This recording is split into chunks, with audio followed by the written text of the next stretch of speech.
Assalamualaikum warahmatullahi wabarakatuh. Selamat pagi. Kita lanjutkan lagi. Setelah kita sampai ke switch dan access point, selanjutnya kita akan menambahkan router di atasnya. Di mana router tersebut harus terkonfigurasi VLAN ya, yang akan mengakomodir seluruh VLAN yang ada di bawahnya. Kemudian dan dia sebagai gateway juga. Kemudian setelah itu kita harus mengkonfigurasi DHCP server, di mana router tersebut nantinya akan menjadi DHCP server, sehingga IP yang ada di bawah-bawahnya atau komputer-komputer yang ada di bawah router tersebut ya, itu akan mendapatkan IP secara otomatis. Di sini saya akan coba dulu ya, tidak akan menyambungkan langsung ke jaringan yang sudah ada. Kita katakan saja di sini nanti ada sebuah switch ya, kemudian di sini ada PC ya. Di sini saya akan menjelaskan bagaimana kita membuat DHCP server tanpa VLAN ya. Baru setelah ini nanti baru kita membuat DHCP server di dalam VLAN.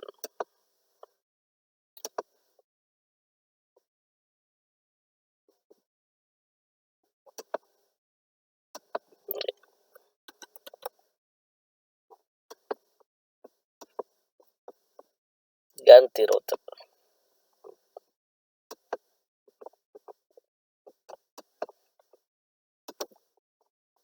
Pakai yang 1841 saja.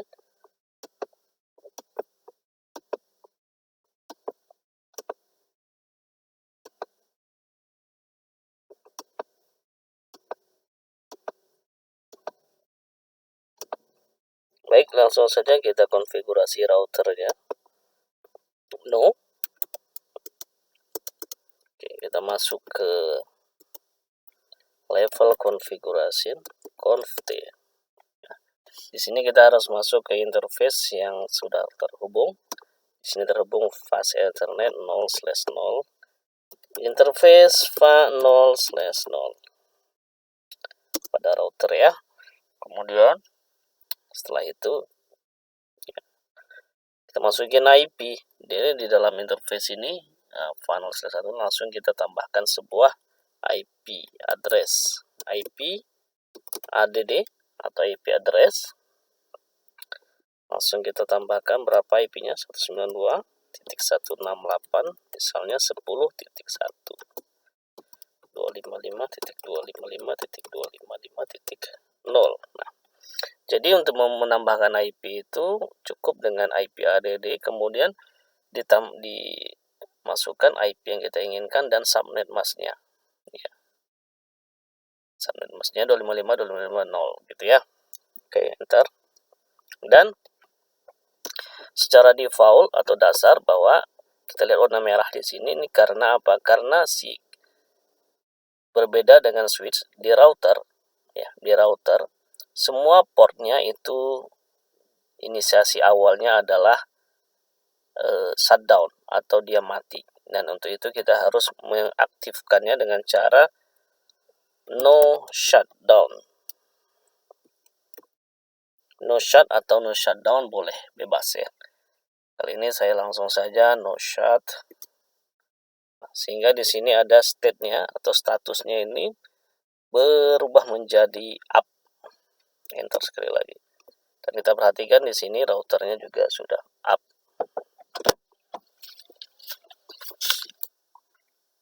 Oke. Selanjutnya tinggal di enter saja. Ups. Kita cek lagi ya.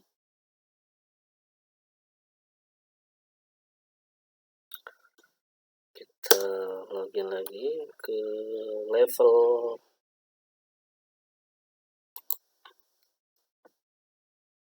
configuration conft. Nah, setelah IP-nya di input ya, kalau kita perhatikan sekarang, coba perhatikan di 0/0 itu ada up, kemudian VLAN-nya strip ya, artinya tidak ada pakai VLAN. Kemudian IP-nya sudah 10.1/24 ya. /24 menandakan subnet masknya 255.255.255.0. Nah, IP-nya jika IP sudah terpasang, kita tinggal menginput atau mengkonfigurasi DHCP-nya ya. Kita kembali lagi ke CLI-nya ya. Tentu kita input di sini, konfigurasinya adalah IP, kemudian DHCP pool ini artinya nanti dia dapat memberikan IP ya, sesuai dengan subnet masknya kepada klien-klien di bawahnya.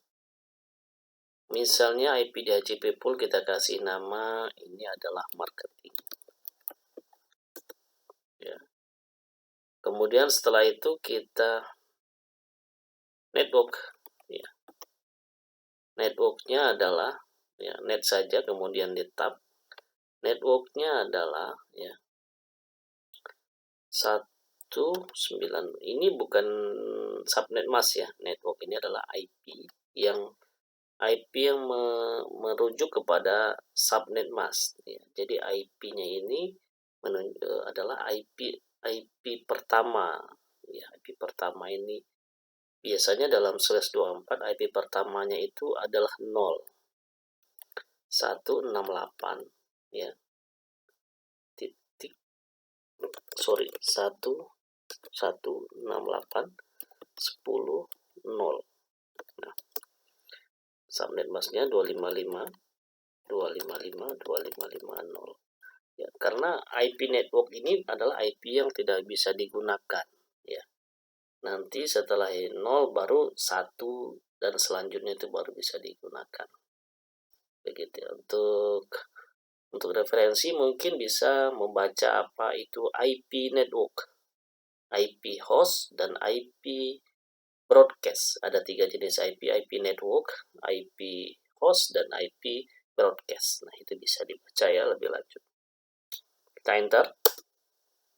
Nah, networknya sudah. Oke, sekarang tinggal dia masuk ke default routernya. Default router ini adalah merujuk ke jadi seluruh komputer di bawahnya. Ini gateway-nya adalah tergantung dari default routernya yang akan kita input. Maka default routernya adalah 192.168.10.1. Jadi sebagai gateway dari jaringan-jaringan yang ada di bawahnya. Ya, gateway ini adalah gerbang keluar atau gerbang ke internet dari komputer-komputer yang ada di bawahnya. Nah, sementara 10.1 ini adalah IP yang sudah kita input di pas Ethernet 0/0 tadi ya. Jadi IP yang ada di pas Ethernet 0/0 ini adalah IP yang itu digunakan sebagai gateway-nya ya. Jadi ini bukan menambahkan IP ya, menambahkan IP tadi, IP address tadi sudah menambahkan IP, ini hanya membuat rujukan bahwa IP tersebut adalah sebagai gateway-nya. Demikian ya. Oke, sudah selesai, maka kita tinggal uji coba. Uji coba ya. Ini adalah IP di bawahnya, ya ini IP routernya. Misalnya kalau kita ganti di desktop IP configuration DHCP ya. Sekarang kita tes. Nah, IP-nya otomatis masuk ya, itu kelihatan 10.2 otomatis ya. Jadi IP DHCP-nya sudah jalan. Nah, nanti konsep tadi akan kita gunakan untuk jaringan yang ada di bawah sini. Baik, sini videonya saya stop dulu, nanti saya lanjutkan di video selanjutnya. IP DHCP server ini kita akan masukkan ke VLAN yang ada di bawahnya ini. Oke. Terima kasih. Assalamualaikum warahmatullahi wabarakatuh. Tetap semangat.